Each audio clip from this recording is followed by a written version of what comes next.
Kanjeng Nabi ngajamin ka anak yatim dina Idul Fitri pangsaena musim bade angkat ka masjid bade netepan Idul Fitri aya budak sesegrukan nangis pipir masjid baturna arulin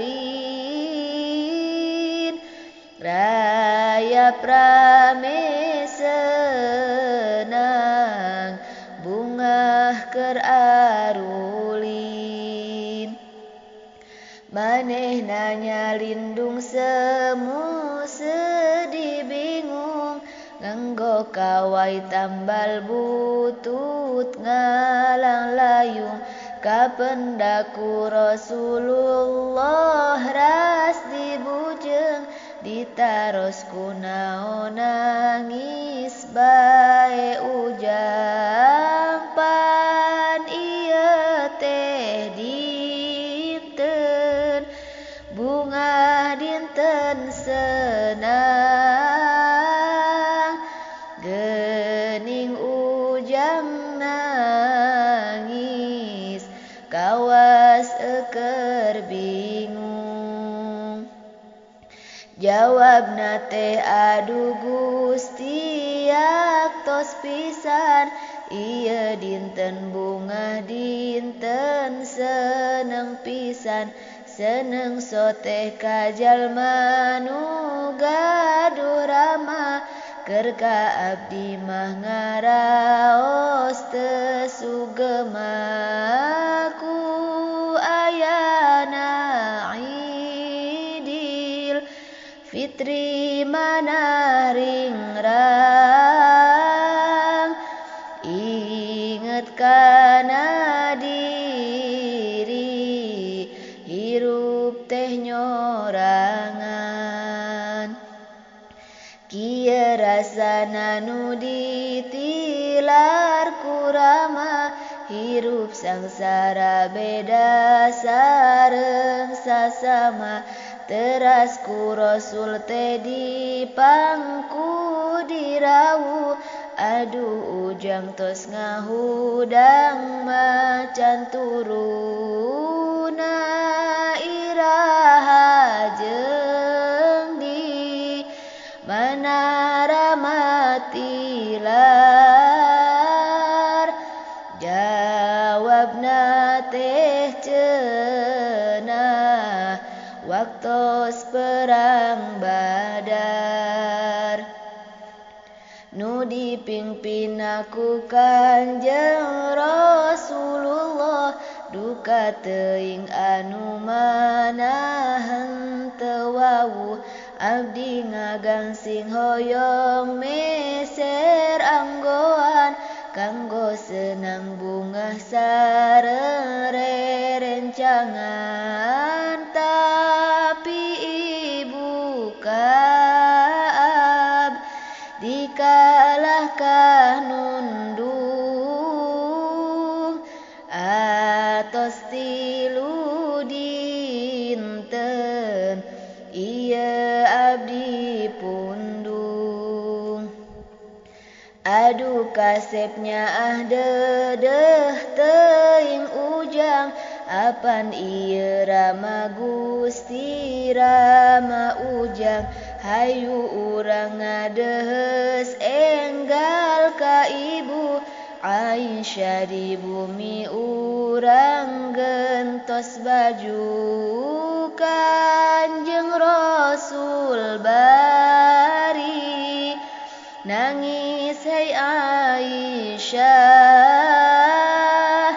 ieu putra urang anu nuju susah nyaeta Ramana teh parantos tilar dina waktos pupugetna perang Badar dawuh Aisyah teh bae putra ibu tos di mana urang siram gentos baju. Hei Fatimah ieu angkeun rai anjeun.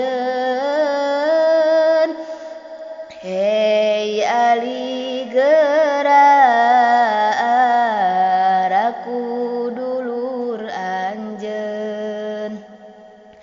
Mana cucu Dede Hasan sareng Husein, ieu mamang anjeun geura ajak ulin. Fatimah Ali Hasan Husein mideudeung angkeun dulur rai teras di bubunga dugikakeun leungit. Rasa kayatiman ngangkeun ibu Rama, Rasul anu heman. Saur Hasan Husein yuk mang urang ulin, sareng batur urang ameng ulen lilin. Teras ameng suka bungah ulin gatrik, Rasul teras ngalakonan Idul Fitri. Ta sakitu riwayatna Nabi urang ngajamin ka anak yatim contoh urang. Pikeun contoh urang keur hirup di dunya, tiru ahwal ucap Kanjeng anu mulya. Mudah-mudahan urang husnul khotimah, mau tetep iman Islam pasti geuna. Susuganan ieu ageng manfaatna kanu maca anu butuh syafaatna. Sareng urang diangkeun pisan umatna, umat Kanjeng umat anu pangmulyana. Sareng urang ngarep-ngarep syafaatna anu dingaranan syafaatul udma. Amin amin amin ya rabbal alamin. Ditutup ku muji ka rabbul alamin.